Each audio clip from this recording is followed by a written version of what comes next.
सुन्नत नमाज तरावी जेका है उन जो तादाद 8 रकात आहे। पाण करीम सलात वसलाम जन रात जी नमाज 11 रकातूं पढ़दा, 8 रकात तरावी ऐं 3 वितर। सैयदना जाबिर रज़ी अल्लाह तआला अन्हु फरमाइन था, फरमाइन सल्ला बिना रसूलुल्लाह सल्लल्लाहु अलैहि वसल्लम फी रमज़ान समान रकातिन वल वितर।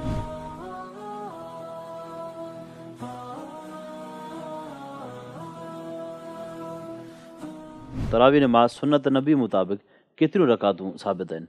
सही हदीस रकातूं सही हदीस जो जेकॾहिं मुतालियो कजे थो त सुन्नत नमाज तरावी जेका आहे उन जो तादाद 8 रकात आहे। हदीस किताब सही मुस्लिम में किताब सलात में हिकिड़ो बाब सलात लैल अम्मा आयशा सिद्दीक़ा रज़ी अल्लाह तआला अन्हा बयान फरमाइनि थियूं त पाण करीम सल्लल्लाहु अलैहि वसल्लम सुम्हणी खां बाद में फजर जी नमाज ताईं इन रात वारे विच वारे टाइमिंग में पाण करीम इस्लाम जेके रकातूं पढ़ंदा उन्हनि जो तादाद पाण फरमाइनि थियूं 11 रकातूं, 11 अशरत रकातनि। बल्कि ॿी जाइ ते पाण रमज़ान खे बि शामिल कयो अथनि। हदीस किताब सही बुखारी जे अंदरि किताब सलात तरावी बाब फज़ल मन काम रमज़ान पाण फरमाइनि थियूं माकान यज़ीद फ़ी रमज़ान वला फ़ी गैरिही अला 11 अशरत रकातनि। त नबी करीम सल्लल्लाहु अलैहि वसल्लम चाहे रमज़ान हुजे चाहे रमज़ान खां अलावा पाण करीम सलात वसलाम जन रात जी नमाज 11 रकातूं पढ़दा, 8 रकात तरावी ऐं 3 वितर। बल्कि इन हदीस में त अञा इहा वज़ाहत है जो पुछण वारे साहिल जेको पुछा कयो उन तो सिर्फ़ु क़याम रमज़ान जे बारे में पुछा कई ऐं पाण इहा ई ॻाल्हि कयूं त नबी करीम सलात वसलाम जन खां सही सनदन सां इहो ई साबित आहे त तरावी जी नमाज जेका सुन्नत तादाद 8 रकातूं आहे। मज़ीद तव्हां अॻिते हलो, सैयदना जाबिर रज़ी अल्लाह तआला अन्हु फरमाइनि था, फरमाइनि त सल्ला बिना रसूलुल्लाह सल्लल्लाहु अलैहि वसल्लम फी रमज़ान समान रकातिन वल वितर। त नबी करीम सलात वसलाम जन असांखे रमज़ान में जेका तरावी नमाज़ पढ़ाई 8 रकातूं पढ़ायूं ऐं उन सां गॾु पाण करीम सलात वसलाम जन असांखे जेको ज़ो वितर पढ़ायो। हाणे इहा हदीस किताब सही इब्ने खुज़ैमा में किताब सलात में इमाम साहिब हिकिड़ो बाब क़ाइम थो करे, बाब ज़िक्र दलील ब अनल वितर लैस बिफ़र्ज़िन, उन जाइ ते हदीस मुबारका मौजूदु आहे। बल्कि अञा तव्हां अॻिते हलो, हदीस किताब मुस्नद अबी यला जे अंदरि हदीस जाबिर जी सीरीज़ में सैयदना उबई बिन काब रज़ी अल्लाह तआला अन्हु जन खां बि सही सनद सां साबित आहे।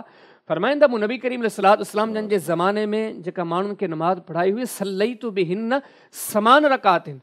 पाण करीम सलात वसलाम जे ज़माने में हिकिड़ो अहिड़ो टाइम बि आयो जो आउं औरतनि जी इमामत कंदो हुउमि ऐं औरतनि खे मूं जेका नमाज़ तरावी पढ़ाई हुई फरमाइंदा उहा 8 रकात आहे।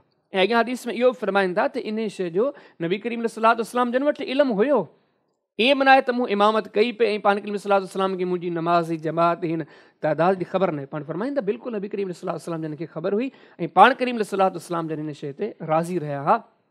बल्कि जेकर अञा तव्हां अॻिते वज़ाहत कंदो त इन हदीस में हालांकि मामिलो त क्लियर थी चुकियो आहे त नबी करीम सलात वसलाम जन खां तरावी नमाज जो जेको सुन्नत तादाद आहे सिर्फ़ु 8 साबित आहे। पर अॻी शइ इन मामले खे अञा वधीक वाज़े थी करे ईअं सम्झो त क़रीब क़रीब सैयदना उमर बिन ख़त्ताब रज़ी अल्लाह तआला अन्हु जिन जे ज़माने में सहाबा किराम रिज़वानुल्लाहि अलैहिम अजमईन जो क़रीबन इजमा थी चुको आहे त नमाज़ तरावी जो तादाद 8 रकातूं आहे। ऐं वॾी दिलचस्पी जी ॻाल्हि तव्हांखे इहा ॿुधाईंदो हलां त इहा जेका हदीस आहे जेकॾहिं तव्हां इन जी इस्नादी हैसियत ॾिसो त जी मुहद्दिसीन जी इस्लाम हिकिड़ो लफ़्ज़ इस्तेमालु थींदो सिलसिलतु ज़हब, सोन जी कड़ी। ही हदीस इन जी सनद तव्हां ॾिसो सम्झो सोन जी कड़ी आहे जेका इन शइ ते दलालत पई करे त सहाबा किराम रिज़वानुल्लाहि अलैहिम अजमईन सभु जा सभु 8 रकात तरावी जा ई क़ाइल आहे।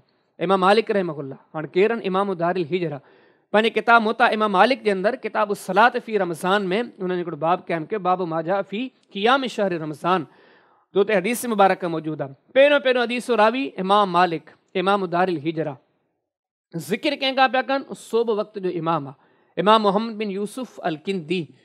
ऐं सम्झो त जंहिंजे लाइ हाफ़िज़ इब्न हजर ऐं कई ऐं मां वॾा तारीफ़ करे मां त सिकतुनि सबतुनि। हाणे उहे ज़िक्र नक़ल पिया कनि पंहिंजे नाने खां सैयदना साहिब बिन यज़ीद रज़ी अल्लाह तआला अन्हु खां जेके सहाबी रसूल आहिनि। ऐं साहिब बिन यज़ीद जे जेकॾहिं फ़ज़ाइल में वेंदासीं त गुफ़्तगू डिघी थी वेंदी। उहो माण्हू आहे जंहिंजे लाइ नबी करीम सल्लल्लाहु अलैहि वसल्लम जन स्पेशली दुआऊं कयूं आहिनि। हाणे उहो साहिब बिन यज़ीद रज़ी अल्लाह तआला अन्हु इहा ॻाल्हि थो करे ऐं हदीस जे सनद ते गौर कयो न, इमाम मालिक रहमहुल्लाह ऐं सैयदना साहिब बिन यज़ीद रज़ी अल्लाह तआला अन्हु इन सहाबी जे विच में सिर्फ़ु हिकिड़ो रावी आहे विच में ऐं सोब वक़्त जो इमाम, बिल्कुलु परफेक्ट सही सनद।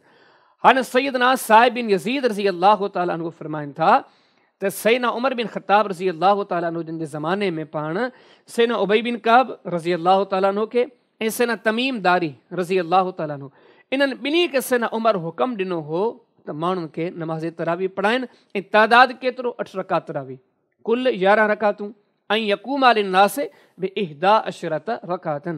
सैयदना उमर जे तरफ़ां इन ॿिन्ही साहबा खे हुकम थियो तव्हां माण्हुनि खे 11 रकातूं जेको सो तरावी पढ़ायो, 8 रकात तरावी, 3 रकातूं वितर।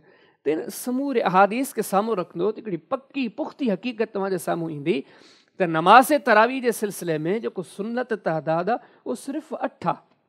ऐं केरु ईअं बि न सम्झे त इहे शायदि कंहिं मसलक जी ॻाल्हि आहे, की जमात जी ॻाल्हि आहे, न, हीअ हिकिड़ी इंसाफ़ पसंदी ते मबनी ॻाल्हि आहे।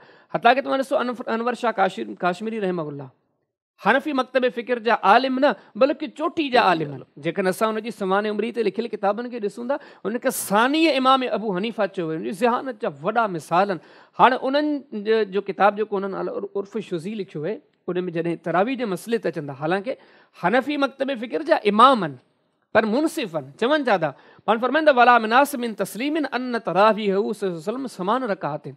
फरमाईंदा इन शइ बिना को चाढ़ो ई कोन्हे त तरावी नमाज़ नबी करीम अलैहिस्सलातु वस्सलाम जन खां पाण करीमनि जी सुन्नत सिर्फ़ु 8 रकात आहे। अॻियां वरी अहादीस जो इख़्तिलाफ़ी मामिलो ज़िक्र करे वरी आख़िर में लिखंदा व सह अनहु समान रकातिन त नबी करीम अलैहिस्सलातु वस्सलाम जन खां सही अहादीस सां सिर्फ़ु 8 रकात तरावी साबित आहे। इन समूरी ॻाल्हि जो ख़ुलासो इहो ई आहे। ऐं कोशिशि कजे हिननि शयुनि खे मसलकनि, तर्ज़ीमनि, जमात इन खां हटी करे नबी करीम अलैहिस्सलातु वस्सलाम जिन जी सुन्नत खे तलाश करण जे इरादे सां अगरि को तहक़ीक़ करे थो, छानबीन करे थो, त इन ई नतीजे ते पहुचे थो त सुन्नत जेको तादाद आहे नमाज़ तरावी जे रकात जो उहो 8 रकातूं आहे। अल्लाह पाक सम्झण जी तौफ़ीक़ अता फ़रमाए। सब्सक्राइब करियो ऐं बेल आइकन ते क्लिक करियो त जीअं असांजी हर नई वीडियो जो नोटिफिकेशन मिले।